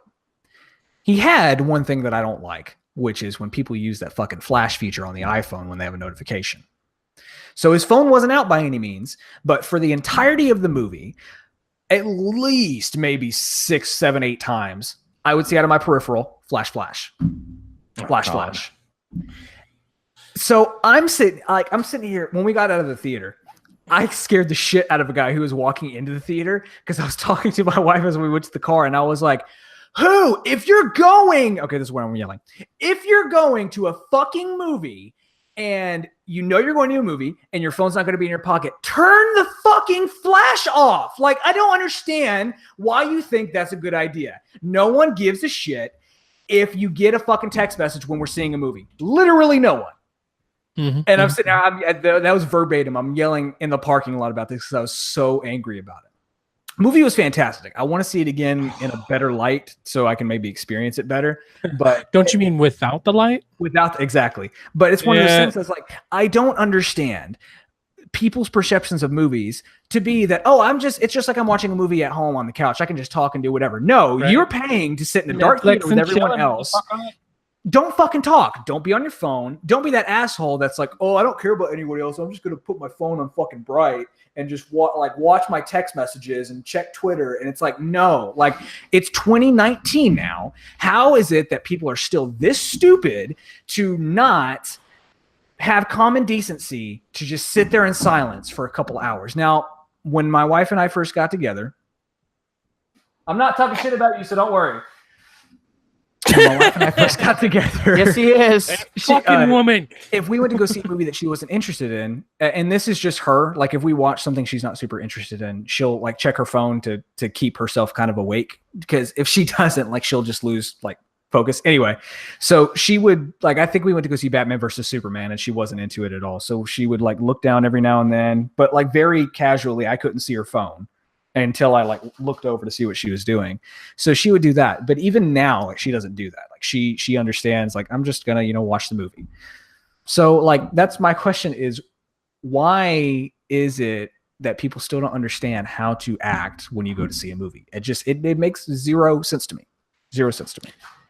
I mean, you being from Texas, I especially don't understand how this. I'm from Texas. So being from Texas, what I really don't understand is how these people are able to get away with it. Why? Because we have guns? I'm not. Yeah. I don't understand. Wow, what an assumption. You piss off the right person, and it's just downhill from there. I'd be surprised if he didn't have 2 guns on him right now. I don't. I'm just saying. Everything's big in Texas. So if you're gonna get if you're gonna be a big dick in a movie theater, you're gonna get a big fist to the side of your face. That's right. That's interesting. Yeah, because one would think that I feel like people in Texas are standoffish. For that reason, that's the only impression I've gotten from the ones that have moved here to where I am at in Denver, Colorado. But I don't want to judge. I'm sure. I mean, so far, I'll be honest with you. Whenever I went to Denver, now granted, everyone was high. No. We went to, including me. No, whenever we went to Denver, we went at the time that there was that rodeo festival going on, and so had to have a reason to come out, huh? Well, no. Being from Texas, even my wife and I both were like, this is literally the most cowboy hats we've seen because a lot of them were on the same flight we were on, and so we're like, fuck, are we all moving to Colorado right now? But yeah, no, like I get what you're saying as far as like, the standoffishness, but no, it's honestly, I feel like I've seen it worse here. And like, because I live close to a place called Shreveport in Louisiana, because we're right near the border in Texas. That's where I was born. Oh, really? Yeah. So Shreveport. Now Shreveport, I've had the worst. Shreveport as a city, I can't stand, and like the mindset of everyone, I can't stand. So anytime I see a movie there, it is exponentially worse than whenever I see one in Texas. But I feel like I've witnessed it worse here than I have in other places when I went to go see a movie. But I know it's a widespread thing if people don't know how to not be an asshole. But yeah, no, it's a problem. It's a big and I mean, like, how expensive is it to actually go there? Like, how much do you spend just for a ticket? Well, for Studio Movie Grill, like the reason why I said it was expensive was the movie itself only cost $9 to see it to go to the movie, but we spent in food, appetizer, and then we both got oh God, that was bad. We both got an alcoholic beverage, and we spent about $60 in total to go to just a regular movie theater. Matinee is like $7, but it's matinee's where it's at. Anywhere between 10 to, if you're seeing IMAX, like 18, and then concessions are, if we get a large drink and large popcorn, it's normally like, I think, another $25. So for us to go see a movie, like if we're going to go see something in IMAX, it's a $40 experience pretty much. Right. Well, the reason I ask is because we kind of have the same thing where like you can drink at your table or whatever, but it's like cut off from the rest of the theater. So like normal tickets would be, let's say $10, I think is probably 10 or 10.50 or whatever is the average here in Idaho. But to get those over 21 seats where they're like first class, where you have more inches around you, you don't have to be smushed up right against somebody. But to get those, I want to say they're anywhere from $3 to $5 extra. I want to say $3 because I don't think they're that much extra. But anyways, for the sake of argument, we're going to say $3 to $5 extra. So that's why I asked, because a typical place where it's like really high-end movie theater, you have to pay extra to go there. So that was my main reason for asking. I mean, either way, even if literally the guy just spent $9 to go there, it's still like you are paying money. If all you're going to do is look at your phone, then just pirate the movie. Not that I would encourage that, but pirate the movie and watch it on your damn phone at home. Why pay money to go piss people off, And I mean, like, even not being from Texas or whatever, it's just like, how do people get away with that? Like, if you're with my mother-in-law, you don't get away with it. Where was she born? She was actually born in Germany. She was an army brat. Well, I'm not gonna go there. But no, she. But how do people get away with it? I don't know. It's because most people don't care enough to say something about it, and I am one of those people because I don't like confrontation. So like, unless it's like, I legitimately was gonna say something because I kept seeing the flash, but at the same time, I'm like, I'm just going to sit here and enjoy this movie. But we actually had an experience in Louisiana that wasn't phone related. And this was just a shot, like a random thing. We went to go see Black Panther, and I'm a movie snob, especially when it comes to theaters. And so when we sat down, and if you guys have seen Black Panther, the beginning of the movie takes place at night. Like it's in the setting when they're in Oakland. And we're sitting here watching it, and I'm like, I was like, baby, does this look really dark to you? Like the screen looks really dark.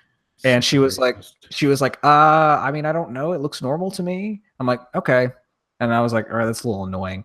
Then there was a guy to the left of me, like probably 4 seats away, that decided it was a good idea. And he thought the movie was so funny that he would narrate the movie. Like after someone would say a line, someone would say, like, for Wakanda, and he'd be like, for Wakanda. And I'm like, it literally every line he would do it. And I'm like, all right, baby, I'm about to lose my shit. And that was the first time I've ever walked out of a Marvel movie. And I was like, we have to leave because I'm going to lose my shit. And so we left. ended up seeing it again later, but that was one experience I've had like that, and it wasn't anything to do with phones. But phones, of course, are the biggest one. And that's what my argument is why pay up to, especially if you're going to see an IMAX movie, why pay $18 for a ticket for you to be on your phone? Even like, why pay $18 for a movie you might not even be interested in? Like, I can understand for a date, maybe like, this girl wants to go see this, I'll pay money to go see it. But if you're like, just, I don't know. I mean, pay attention to your goddamn date. I mean, like, why would you want to give that impression to people? Well, see, I have done things. I have done things before where I really wanted to see the movie and I didn't fucking pay attention to my date because I was really into the movie, but I wasn't the asshole who was on my phone while she was watching the movie. Sure. Right. Well, I mean, there are so many people. The issue with phones is that phones are phones, right? So many people will probably go home, turn on Netflix, but they're gonna, you know, phone? Yeah. I mean, what?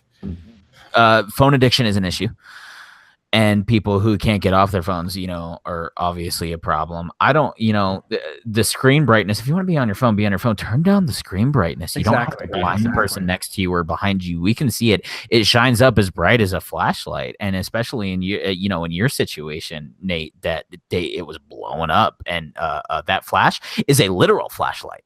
It is a literal camera flash. Like the one that went off at the end of the Jungle Book because a nice lady decided to take a picture of her daughter in front of the audience crowd.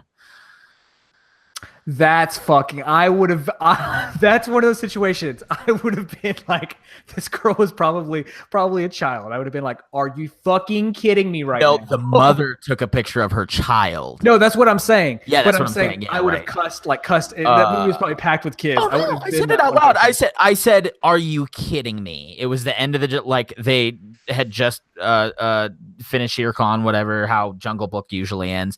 Kid walks, you know, Mowgli's safe. And it's the end of the movie. Yeah, for a 3-year-old movie.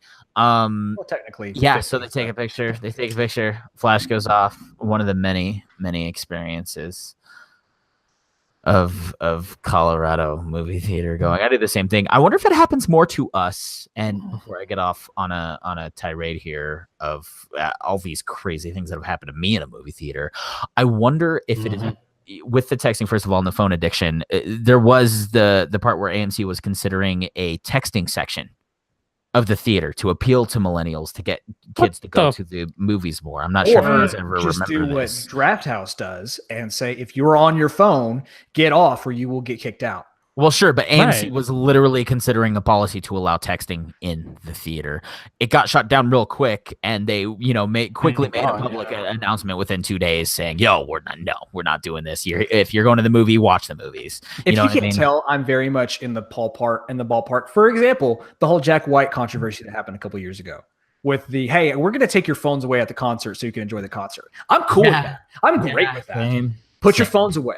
You know, you're very much right, and I understand. How will you light up the stadium, though? I understand that that's where a lot of lighters, just go traditional. I understand that that's where a lot of problem lies with is cell phone addiction, because nowadays people are used to, hey, I'm going to put a movie on the TV or on Netflix, and I'm just going to be on my phone and watch the movie at the same time. I understand that that's a thing nowadays, but I wish movie theaters would be more stringent on that policy. I don't want someone to watch us the entire time while we're watching a movie and meter that, but I would like something. Then that's why, like I said, and if I, you know, where you live, I would only go to Draft House, because we went to the Draft House over there, but we only have here. I mean, we have a lot of movie theaters here, but Draft House is not in our town. So if I could exclusively go there, I would do that, because then that's guaranteed I'm going to have a good movie experience every time I go. Yeah, definitely. And with a, you know, Nick is also correct about the way. Goddamn right I am. Why not just, you know, I wouldn't say pirate so much as, if you're going to be on your phone, stay home and watch a Netflix. Why would you pay to go sit in a room and be on your phone? Why would you do that? Makes no sense. I've got a lot of stories, because believe it or not, it's going to get out of hand very quickly. Watch timers. Losing my mind. I made friends with a high school kid, a youngin, at my first viewing of Avengers Infinity War. Kid put his arms up at the appearance of a certain character. I had to reach over, grab his arms, pull them down, because someone was watch. So that was me doing a solid to the person behind me. people explaining to other people what's going on in movies because I haven't seen it. Rogue One, lots of explainers. Oh, God. Yeah, it was a problem. Rich from When Daniel Met Rich in Excitement Inc. turned up and turned around at the beginning of Avengers Infinity War to let a lady know that she would not be talking about what color they're painting their house during didn't care and he didn't care to hear it, and she would be quiet, and boy did she shut up. There was a guy behind me who repeated every line of the most recent Terminator to come out. Well, see, that's acceptable because Terminator is such a trash fire right now that I would need to explain what was going on. That Right. would, they should have, you know how they have intermissions in long movies? For any Terminator movie coming out, they should have a intro part where it's like, hey, everybody, we're going to give you a little bit before the movie starts to explain to everyone that's watching what the fuck is going on in these movies. It's so true. That one's acceptable. I'm not going to argue about that one. And to cap it all off, my most, oh man, this is probably the worst thing that's ever happened to me in a movie theater. At the end of A Quiet Place, which I hope you guys have seen and everyone has seen, phenomenal movie, best viewed in almost absolute silence. So I waited a very, very long time to go see it, and I had an empty theater to myself and my wife, so we could watch this movie. And before the most penultimate moment of the entire movie, which all happens probably in a matter of 20 minutes, if not 15. A lady comes in with a large fresh soda and a large bag of popcorn to watch the end of the movie before hers starts, and begins munching loudly in the seat next to us. And that's another thing too. When you're in an empty movie theater, sit somewhere else. Don't sit in front of me if I'm the only one in the movie theater. Like, that seems like such an asshole move. Like, anytime that happens to me, because it's happened before, it makes me feel like people are like, I'm just going to sit in front of this guy and just say, fuck it. Oh, am I 6'7"? Yeah, but it doesn't matter. It's like, I was so mad. I was so mad that the entire experience of A Quiet Place the first time was blown. I went straight to management. I said, find that bitch, because she went into that theater that I'm sure she did not pay to be in, and eject her for being in the wrong place. I was that spiteful and that mad, which I rarely do things like this. I rarely go to management, but man, was I so mad. Especially, I waited 2-3 weeks of avoiding spoilers, of like trying to avoid things to get into A Quiet Place, and then that happened. That's hard. But that's it to the point that I'm just kind of like, maybe I'll just stop going to the theaters. And then I remember movies, and I'm like, nope, can't not do it. Yeah, can't not do it. So, man, I'm glad you brought that up, because Jesus. This has been a tangent episode. This has completely just been a tangent episode. They're better that way. Yeah. That's true. Yeah. I mean, that's what we do here. We just It's what everyone does on their podcasts all the time. Conversate. BFD.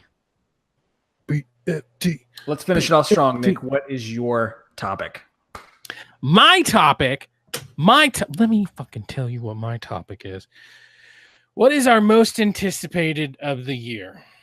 So, like, I don't know, let's say one video game, one movie. How about that? Oh, movie's gonna be hard, but sure, I'll play your game. You play my game. I gotta go first. Okay. I think right now, if I had to choose for video game, I'd have to say Days Gone. I'm really excited for Resident Evil 2. I'm cautiously optimistic about The Division, and I am keeping a extremely watchful eye on Anthem for fucking sure. But looks fun. Days Gone, I don't need to be told anything about it. I don't need to see one more second of promotional stuff. I am so ready for that game. Open world zombie game. I get to go around on my, metal horse and I get to keep my things on it and, survival. Oh my God. Like, I'm just so ready for that fucking game. And the fact that we get it right near the beginning, like, I'm almost kind of, maybe I'm getting ahead of myself, but I'm almost kind of hoping it's the same caliber as God of War. Like, I don't think you can go that far, but just the same ballpark, because God of War came out very early in the year. And so I'm kind of hoping that is kind of PlayStation's MO.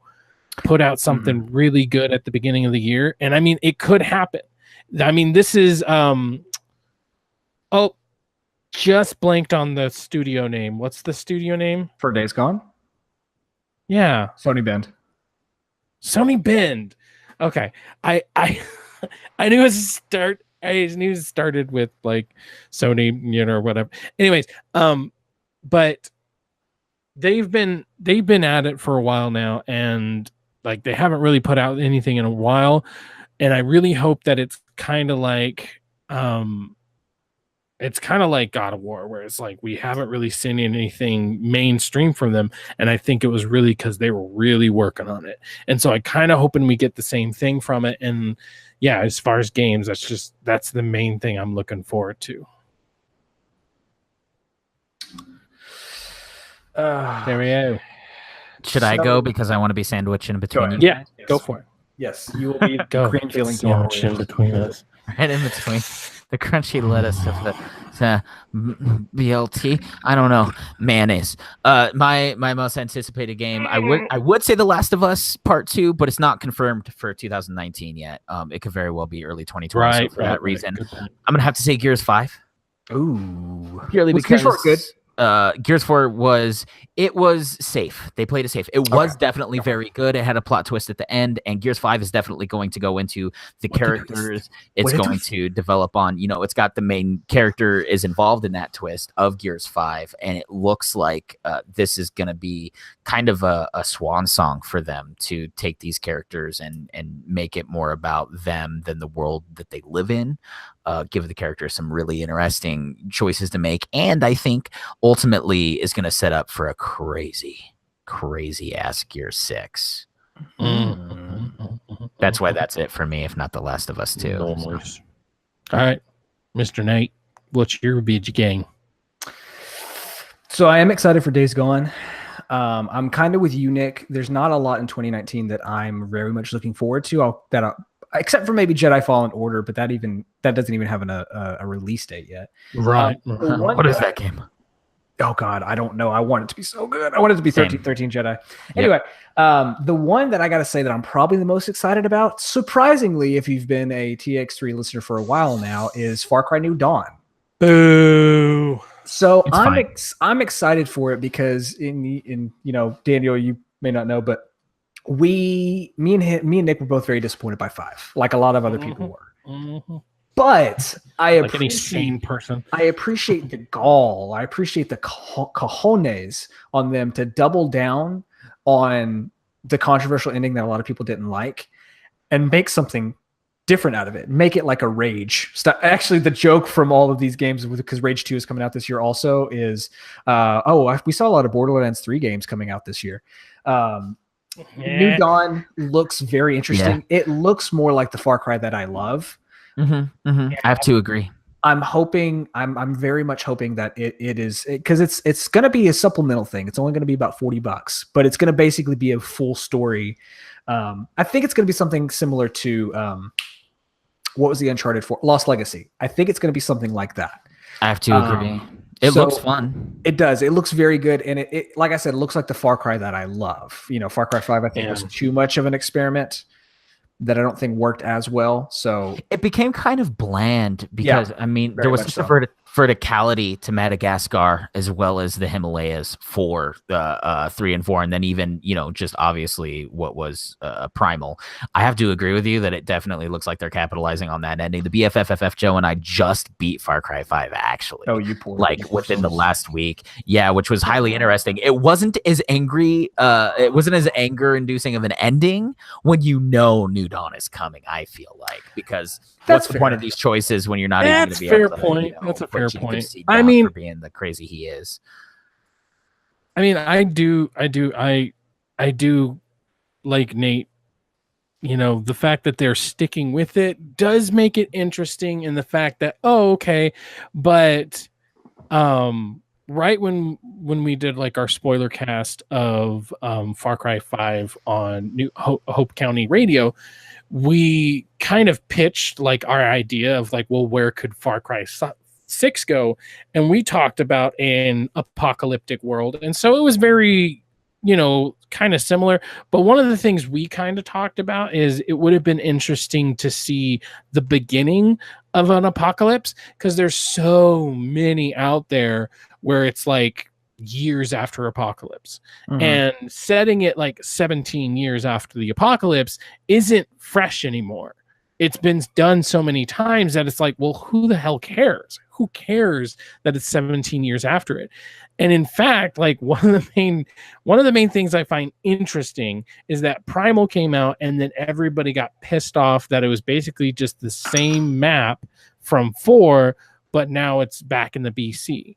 Whereas this one, like, I guess they quote unquote learned their lesson, and they just outright said, yes, this is the same map from 5, but that also kind of bugs me. I know that you're going to have missions where you go to a completely separate map or whatever, and, good for them for at least doing that. But still, it's like, I don't know. I'm the most excited about I'm just not excited at all. What I'm most excited about is the little things. Like, for example, one of the characters that's going to be one of your you would like little guns, things, wouldn't you? Yeah. It's going to be one of your guns for hire, I think, is Nick's daughter, correct? Or Nick's child? Yeah, right. So the fact that, again, they're doubling down on that story that they made, and then to top it all off, when they showed the trailer at the Game Awards, the end of the trailer to be Jacob Seed going, pretty much, not verbatim, but pretty much going, pretty sure I fucked up. Like that might be something interesting that I would love to see, of maybe you team up with him to fix this. I mean, I think there's a lot of stuff. I think this could maybe it's interesting, but here's my problem. They're going with the whole neon colors or whatever, but that's what Rage is doing. So I know that they're doing Rage 2 before Rage 2 does. Exactly. Right, exactly. But that's what's confusing, is that, like, I know that these were most likely in development at the same time. So it's not like Far Cry saw what Rage was doing and then decided to, change the color palette or something. But still, it's like I'm more excited for Rage 2 than I am Far Cry 5-2. It's just I liked Rage 2. It was very much underappreciated, and it was just a good game that maybe just didn't live up to its potential. So now here we have Rage 2, which very well could hopefully subvert expectations and kind of hopefully live up to the expectations that we were hoping for the first one. And the fact that, we're getting it... we're getting a new look at it. I like that. Whereas like Far Cry, like one of the things that they've said several times in like their promotion is like, we're finally going to Apocalypse.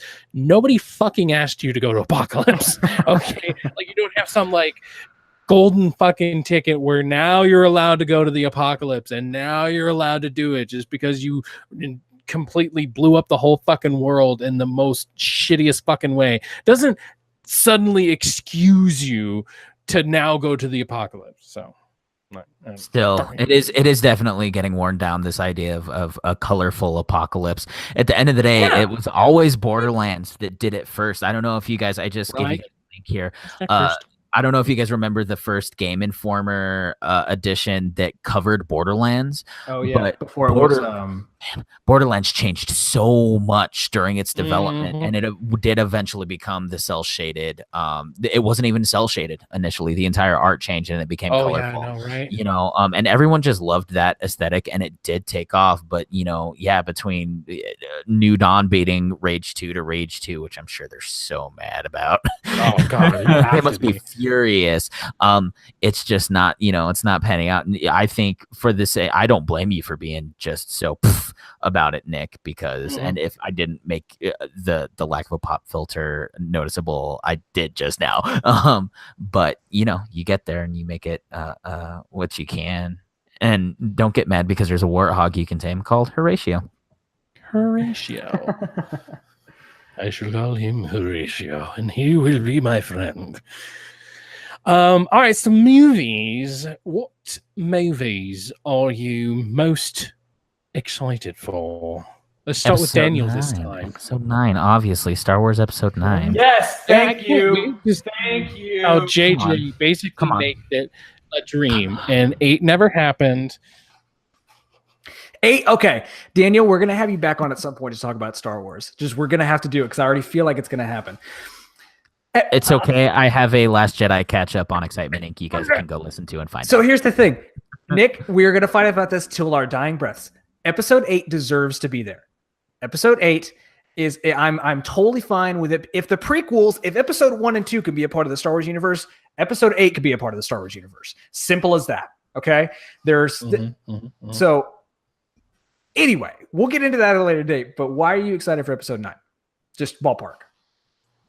Because of the way they took every expectation of the Star Wars universe and turned it right on its fucking head and made all these fans. Oh man, Luke wasn't Luke. And so, what if Darth Vader killed the Emperor and the Empire Strikes Back and took control of the universe? That is what is happening in episode 9. Is Kylo Ren is that version of Luke that did go dark and is now going full dark. He is that version of Darth Vader who said, screw you, Emperor. And he's taking it and he's destroying it, making it making it his own thing. And for saying, literally saying metaphorically and literally, let it die.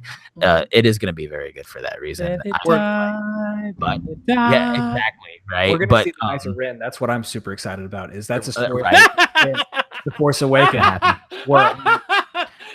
Yeah, we're totally going to see the Knights of Ren, and it's all going to make sense, Nate. It will. Gives them a reason to give Rey a double-bladed lightsaber because she's going to have a lot of fighting to do. I just hope they don't give her a pike. Like, I think they might because it's different, but... What the fuck's a pike? A pike is it's like a long... Like a pike. It's a movie reference. Move on. Okay. It's a BFD. Big fucking dick. I think the one I'm most anticipating is obviously The Lion King. I mean, I can't wait for them to completely mutilate my childhood. I mean, they've already done it a couple times. They might as well do it with The Lion King and Aladdin. Am I right? If you oh my God, Blue Will Smith. That's what I'm excited for, people. Blue Will Smith. I mean, my buddy here because he's a juicy. Blue Lives Matter. So Lion that's King. what I'm. Oh shit, that means something else. Anyways, what I'm really excited about is actually in-game. The way they set up, obviously in Infinity War. Oh my God. I mean, it's been said to death, but obviously 10 freaking years, 17 freaking movies, and it's all leading. It's never ever been done before. And it was done afterwards, but obviously super shittily. So, I mean, we have that. And just where we were left off in Infinity War, figuring out what happens now, being able to meet Ronan now, because now Hawkeye's alter ego or whatever. Like, I'm excited to figure that out because obviously shit went down. His kids are gone. His wife is gone. He is damaged goods. Or maybe his wife is still here but his kids are gone, and so he just went on a fucking rampage and his wife's still off somewhere but she's like PTSD and shit. Like, I cannot wait to see what because they could have not, they honestly don't know how they could have handled it better in Infinity War. And so to figure out what they have planned next and everything, like, to add on to that, they set expectations so well for Endgame with the trailer. That trailer was perfection. Just to show that everything is desolation and everyone is like separated. If they would have done a typical Marvel trailer, I probably would have been like, but that trailer was something very, very special, and it sets my expectations very high. They did name the snap as the decimation as well. It was literally called the decimation. Of smog. Of smog. So here's the thing, and Nick, I do at some point want to do an episode where we talk about movies because I have never been this excited for a year of movies as I am now. Like, I'm looking at the list and I cannot pick one, but I will. So because both of you picked episode 9 and Endgame, the one that I'm going to pick is going to be Toy Story 4. Shazam. Damn it. Toy Story 4, like I said at the top earlier in the episode, Toy Story is one of my favorite animated or one of my favorite Pixar movies of all time. I love the series. 3 made me cry, not once, but twice. Well, yeah, you're a little bitch though. So. I am a little bitch, but I was on a date. I couldn't. Little bitch. 3 Why you so bitchy? Very special because it wasn't what I expected at all. You know, to come in and be like, "Oh, this is another movie," and it's like, "Oh no, this movie's dark and depressing as fuck." Like this movie's for. Did you see the Did you see the video on YouTube where somebody edited Toy Story to end at the furnace? Yes, I did. That is so cool. But so I don't know what 4 is going to be about at all, and I don't want to. I want us to go in and completely see it fresh. But when I see things like both Woody Allen, not Woody Allen, I combined both of them together. When I see Tim Allen and Tom Hanks talk about how they couldn't get through the last scene of the movie because it made them so emotional, I'm like, I am going to fucking bawl my eyes out. It's true. We talked about it on our show too. It looks like it's going to be. They have to. Well, when you think about it, you've got Toy Story 3 going into Toy Story 4, and there were such. It was such an emotional roller coaster. Watching Toy Story 3, they wouldn't do it if they couldn't do it again. You know. That being said, I want to give a shout out to. That being said, I want to give a shout out to Hellboy and Zombieland 2, 2 movies that I hope rock my expectations. No, they're not. If we're doing honorable mentions, Detective Pikachu. Oh yes! Oh hell yeah! Yep. I can get on that hype train. Same. I'm not even a big Pokemon fan, and I can definitely get on that hype train. I love Pocket Monsters. It's true. Pokemon. You like that Pokemon? I like that Pocket Monsters. Fit in your pocket, make them battle each other to the death. I don't know why I'm going Australian. All day I've been going Australian. I like it down under, that's why. So anyways, I'm gonna mark it there. I think that is pretty much it. Yeah. Because the comic book club, that's what we would do on our own. Correct, Amundo? Yeah, because the length of the episode anyway, I was going to say, did we announce we were doing comic book club on this episode, or did we just talk about it? Yes. We did announce it? Mm-hmm. Okay. Did you not finish it? No, I finished it, but I was going to say the length of the episode as it is that you may want to. This is the problem we always run into, is that we run so fucking long that I just don't think we expected incoming threats to be. I just don't think we expected incoming threats to be an hour. Yeah, and I mean, I think maybe if I would have known that open discussion would have been also an hour long, then I would have maybe cut open discussions altogether just so we could do comic book club. But I gotta be honest, this is running a little long for me. Yeah, definitely. Yeah, definitely. that's well, and that's what I was trying to dictate, because you actually weren't going to be a part of comic book club anyways. So cool, we perfect. We can have you duck out. And so, yeah, we just got to figure out what we're going to do with comic book club. So how about we have you sign out? And so we'll have you give your information again. So let me set you up for that. And Mark. All right. And so that's going to be the show for Daniel here. So why don't you go ahead and sign off? Let everybody know where they can find you, where they can find your content and your podcasts. So we have 2 shows on all the podcast streaming services. Those are Excitement Inc. That's your nerd-centric pop culture podcast. And then we have When Daniel Met Rich. That's the one I don't want my grandma to listen to, but apparently she does. And hi, Grandma. Something for that. Yeah, Grandma, no. Find this one too. Holy moly! And you can find us on all the social medias via Excitement Inc. Additionally, reach out to us. We'll say hi. Email us. We'll answer questions. All of the fun things. And thank you guys very much again for having me on. Definitely. I liked having you on. We'll have to have you on again. Maybe we'll be a little bit more movie centric. We'll have to have a nice discussion about Star Wars. And we can fucking put Nick in his place. Fucking right. Because that happens. I don't know. The last that was still pretty bad. Joining us, Daniel. Next up, we're going to be talking our comic book club. Bye-bye. All right. So. He dipped. Wow. Fine. Jesus. All right. So what the hell are we going to do? Because